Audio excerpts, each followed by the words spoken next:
बिस्मिल्लाहिर्रहमानिर्रहीम। अस्सलाम वालेकुम स्टूडेंट्स। आज हम बात करेंगे second year bio chapter number 23 और उसका लेक्चर नंबर 2। लास्ट टाइम हम लोगों ने बात की थी क्लोनिंग ऑफ अ जीन, कि किसी भी जीन की मल्टीपल कॉपीज़ हासिल करने के लिए हम दो डिफरेंट टेक्निक्स इस्तेमाल करते हैं। एक टेक्निक रिकम्बिनेंट डीएनए टेक्नोलॉजी, जो लास्ट वीडियो लेक्चर के अंदर मैंने आप लोगों के साथ डिस्कस की, और दूसरा मेथड है उसको कहते हैं पॉलीमरेज चेन रिएक्शन। तो आज हम इस मेथड को डिस्कस करेंगे कि किस तरीके से पॉलीमरेज चेन रिएक्शन के ज़रिए हम एक जीन की multiple copies, in fact millions of copies जो हैं वो हासिल कर सकते हैं। तो सबसे पहले हम इस लफ्ज़ पे गौर करते हैं कि what is mean by the polymerase chain reaction.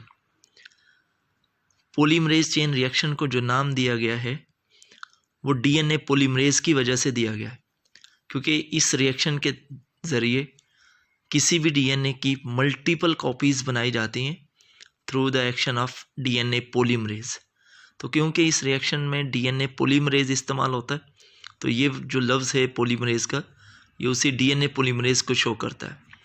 Chain reaction क्या है कि ये जो डीएनए पॉलीमरेज के मदद से जो रिएक्शन करवाया जाएगा डीएनए की मुख्तलिफ कॉपीज़ तैयार करने के लिए, ये एक रिएक्शन नहीं होगा, ये चेन में ये रिएक्शन चलता जाता है और इससे मिलियंस ऑफ कॉपीज़ जो हैं वो with in a short time period वो हम इससे हासिल कर पाते हैं। तो इस वजह से इसको नाम देते हैं पॉलीमरेज चेन रिएक्शन का।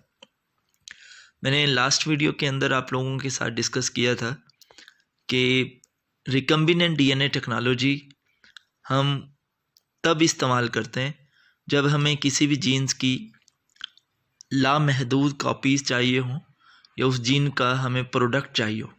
लेकिन जब हमें किसी भी जीन्स की लिमिटेड नंबर ऑफ़ कॉपीज़ चाहिए हो with in a short time period, तो हम ये टेक्निक इस्तेमाल करते हैं, जिसको हम पीसीआर टेक्निक का नाम देते हैं।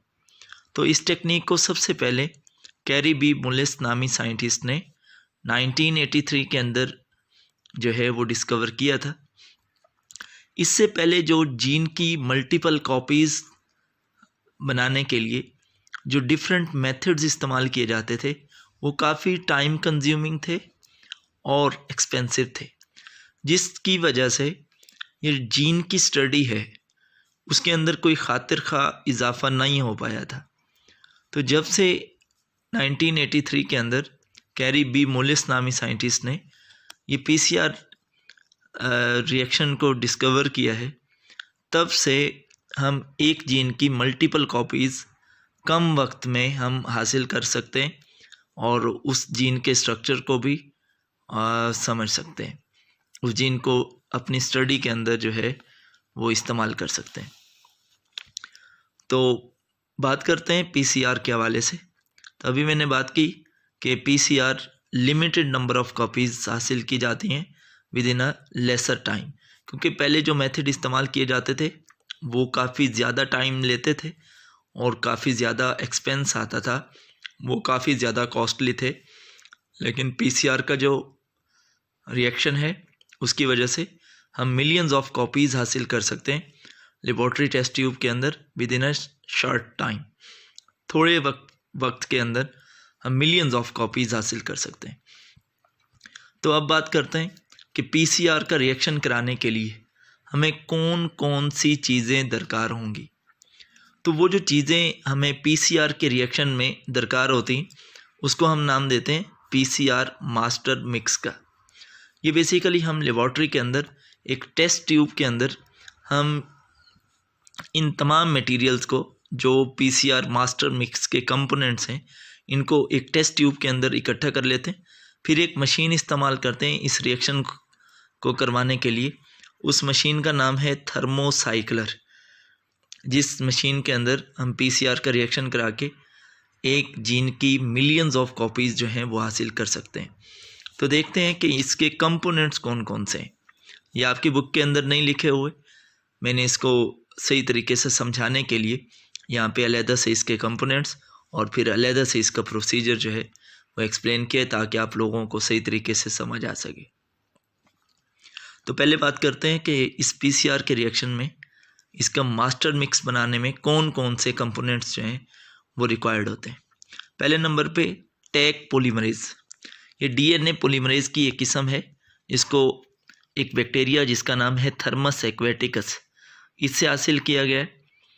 अब यही इस्तेमाल क्यों करते हैं पीसीआर रिएक्शन में, इसकी एक वजह है, वो मैं वजह आगे जाके बताऊंगा।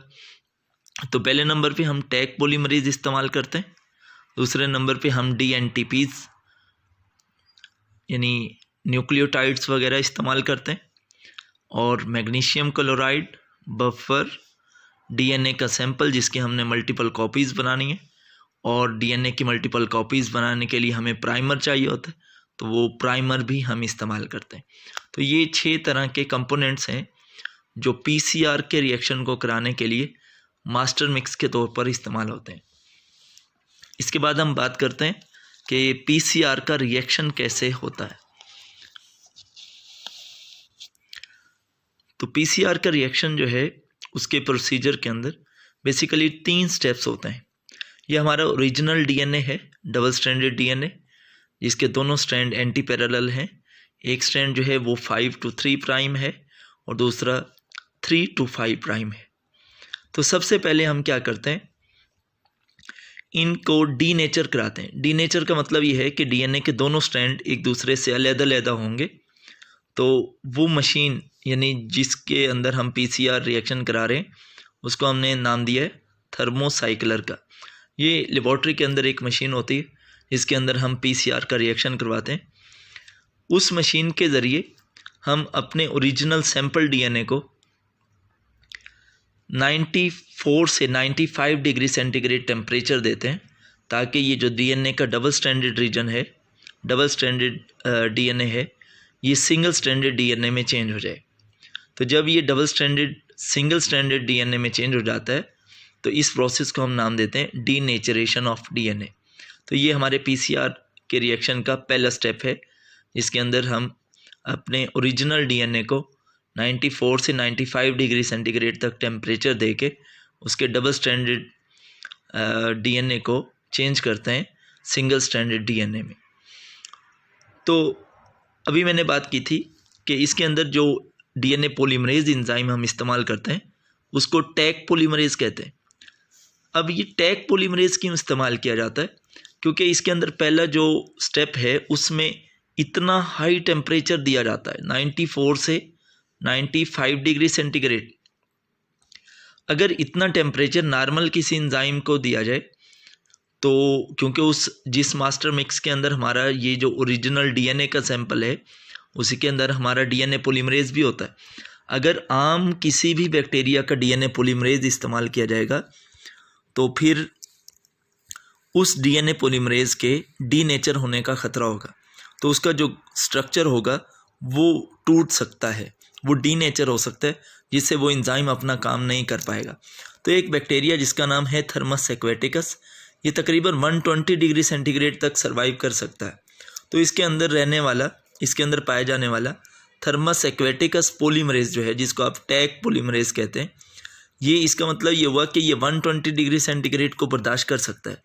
120 डिग्री सेंटीग्रेड तक ये डीनेचर नहीं होता। इस वजह से हम इस एंजाइम को इस्तेमाल करते हैं पीसीआर के रिएक्शन में।